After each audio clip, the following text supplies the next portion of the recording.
Welcome to part 4 of my 9-day bike trip series riding through the small towns of southwestern Ontario. In this installment I begin at Turkey Point Provincial Park and follow an inland route west to St. Thomas, Ontario. So the day started at my campsite in Turkey Point. It had been lightly raining the night before when I went to bed, and that rain had continued through the night. I let myself sleep in hoping that the rain would stop, but by 8:45 I just decided to get moving. I quickly packed up everything and was on the road by 9:30. So today is Tuesday the 22nd of May 2018, and the temperature this morning is around 17 degrees Celsius. As I left the campground I made a right turn and headed north along Turkey Point Road. The rain has basically completely stopped now. I made a left turn at Charlotteville Road 1 and headed west. I don't expect there to be any restaurants along my route until later in the morning, so my breakfast this morning consists of a few granola bars on the road. So the area that we're passing through for most of today is known as the Ontario Tobacco Belt. Approximately 90% of all tobacco that's grown in Canada is grown here. I believe what you can see that's just started growing in this field here is tobacco plants. We're now entering the small community of Forestville. After descending down a bit of a hill and climbing back up the other side, I made a right turn and started heading north along Charlotteville West Quarter Line. All of the roads I've been riding on so far today have been nice and quiet with very little traffic. I've started noticing a lot of farms today which have these prefab type buildings which look like transport truck trailers. After doing some research, I believe these are giant kilns which are used for drying or curing tobacco.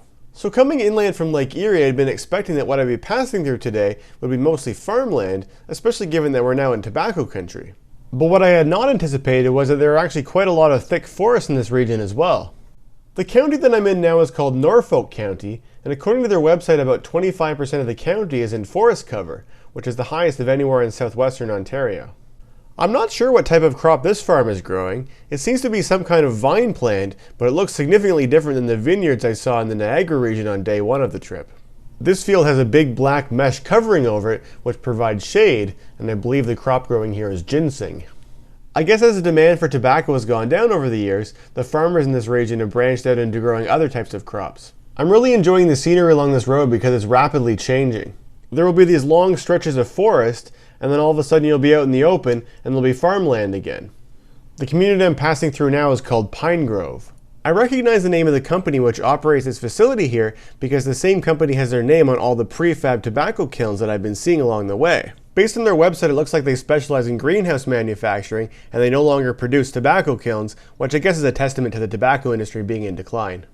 I'm now passing through the community of Gilbertville and the time is around 11 a.m. Just beyond Gilbertville, there's a traffic light and my nice quiet country road merges with Highway 3 as I head into the town of Delhi. The name Delhi has the same spelling as the capital city of India, but the difference is that in India they pronounce the word Delhi, where this one is pronounced Delhi. Here's another field which has a shaded black mesh over it. This one's growing asparagus. Delhi is known as the heart of tobacco country and has a population of about 4,000. I ate breakfast at around 9:30 this morning and it's only about 11 a.m. now, so I'm not really feeling hungry enough for lunch yet. However, as I was leaving the campground this morning, I unfortunately forgot to fill up one of my 3 water bottles, so by this point my water supply was starting to run a bit low. I'm accustomed to having my water bottles refilled while I'm eating at a restaurant because I prefer not to buy bottled water if I can help it. So I decided to search for a coffee shop in Delhi where I could buy a muffin or something to snack on and also get my water bottles refilled. The place that I decided to stop for my snack is called the Positively Percolated Music Cafe, which just recently opened. It was a truly great friendly small town experience, which included every other patron in the cafe coming over to greet me at my table. They each asked me where I was traveling to, where I was from, and told me about someone that they knew who lives in Toronto just like me. They didn't have any muffins, but I bought this square, and they were more than happy to refill my water bottles for me. So I got back on my bike and headed out of town in the west direction. I passed by the Delhi Tobacco Museum and Heritage Center, which I didn't stop at, but in retrospect it may have been interesting. I made a right turn at the top of the hill on Highway 59 and headed off in the northwest direction. This allowed me to reach the next concession north of the main highway, which is a much quieter road for riding on. That road is called the First Concession Road North, and I made a left turn onto it and headed due west. And of course I continued seeing lots more newly sprouted tobacco fields. It was really nice to once again be on a very quiet country road with virtually no traffic. I'm not sure what crop is growing here with these plastic strips, but I'm pretty sure this shaded crop here is more ginseng like I was seeing earlier. Norfolk County is actually the world's largest producer of North American ginseng, with millions of kilograms of it being exported to China every year. Although the ginseng root is best known for its use in traditional Chinese medicine, it's actually a plant which grows natively in Ontario. With this road being so extremely quiet, I decided it was a good opportunity to take out my portable AM/FM radio and see what I could find on the dial. All I could really find was country music, but that seemed fitting to accompany the scenery I was enjoying. The road I was riding on had turned to gravel, but I knew that I'd only be riding on it for a short distance. The scenery along the road quickly changed from farmland to thick forest, but I was soon at the end of the road and back on asphalt. I made a left turn and continued west along Mall Road. This house sure has a lot of purple flowers. The road I'm riding on is actually the border between Norfolk County and the county north of it, which is called Oxford County. I'll be crossing into Oxford County shortly and spending the next segment of my ride there. This big green grass field appears to be a sod farm. The town I'm entering into now is called Tillsonburg. It's substantially bigger than Delhi with a population of about 16,000. Tillsonburg is also very central to the tobacco industry. There's a song by legendary Canadian folk singer Stompin' Tom Connors called Tilsonburg, which is about the back-breaking labor of working in the tobacco fields. Tillsonburg has a nice historic downtown. The time is around 12:45 now, and I had always anticipated that Tillsonburg would be where I would stop for lunch. However, after the snack I had in Delhi, I'm still really not feeling very hungry yet, so I reluctantly decided not to stop and just continue riding. I'm not expecting there to be any more restaurants along the way until I get to St. Thomas, which is another 40 kilometers, but I do have more granola bars which I can eat if I get hungry before then. So once again, I'm back out on a quiet country road. This one's called Hawkins Road, and I'm heading due west. After riding only about 5 kilometers outside of Tillsonburg, the hunger that I hadn't been experiencing earlier suddenly hit, so I decided to snack on an apple I was carrying. After a slight jog along Deerham Line, Hawkins Road continues, but it's now a gravel road.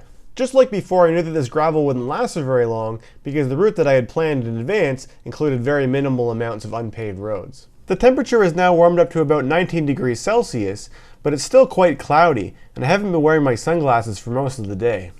Eventually I reached Pigmar Road and made a left turn to head south. According to the route I had planned ahead of time, I should have stayed on this road until Pressy Line, but for some reason I turned early onto Ron McNeil Line.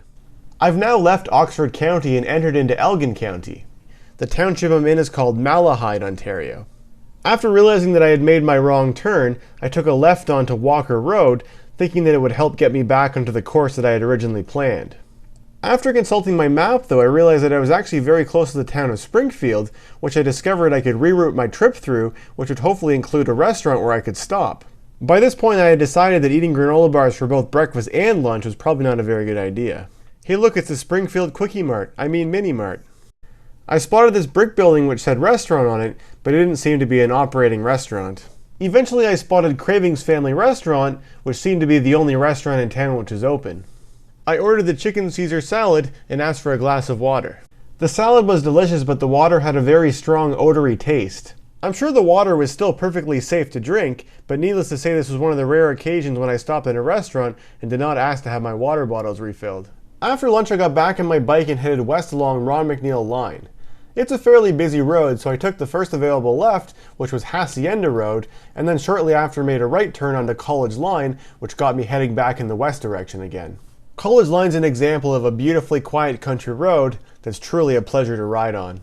The wind has been very light for the whole day. Even now as I'm heading west and into the wind on an unsheltered road, the wind is really not very noticeable. I took a left turn at the end of College Line at Springwater Road and headed south.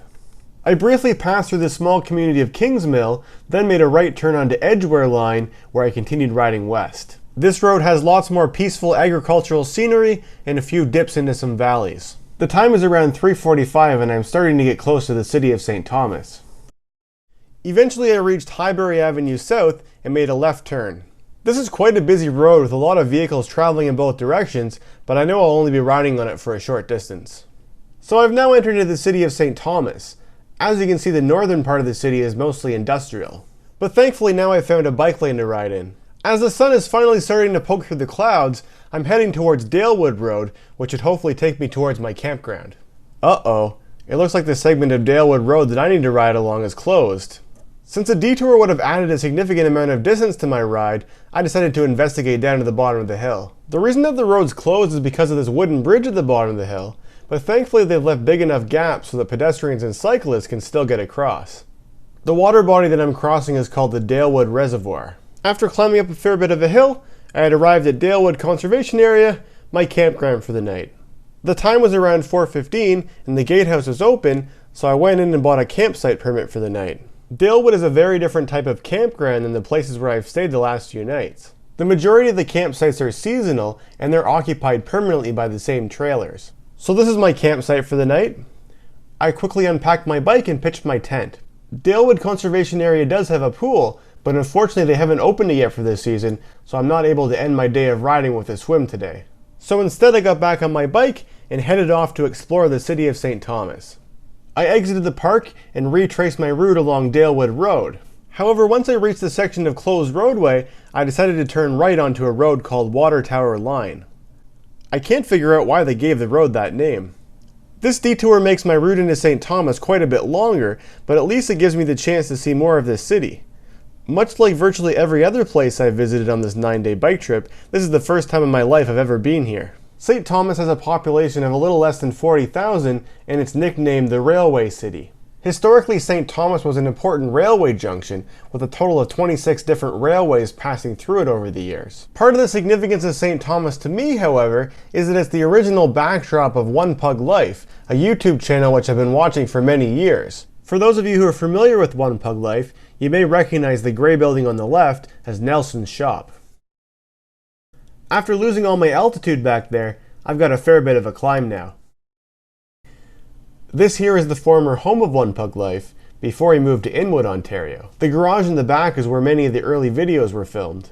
The road I'm on now is called Wilson Avenue, and I'm heading north towards St. Thomas's main street. This nice looking brick building is the St. Thomas Armory, built in 1902. Wilson Avenue eventually changes names and becomes Elgin Street. This building is the Wellington Street Public School, which was built in 1898 and still operated as an elementary school up until 2009. I'm really enjoying the historical architecture of St. Thomas. The main street of St. Thomas is called Talbot Street, and right now a big section of it has been dug up and is completely closed west of Elgin Street. So instead I turned right and headed east along Talbot Street.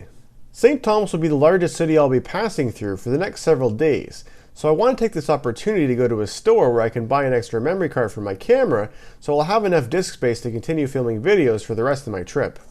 I found a Staples store and I was able to get exactly what I needed. After that I went to Freshco to stock up on some items for breakfast tomorrow morning and some dessert for later tonight. I typically prefer to go to small independent restaurants when I'm traveling, but after I had spotted a Pizza Hut in the vicinity, pizza was now the only thing I was craving for dinner. So I ordered a small Hawaiian pizza and it was delicious.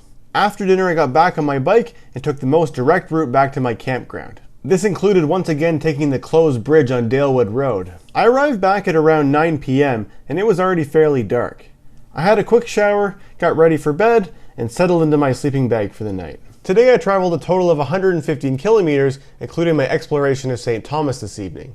Please stay tuned for part 5 of this video series, where tomorrow I'll continue riding west through the scenic countryside to A.W. Campbell Conservation Area, which is just outside of Alvinston, Ontario.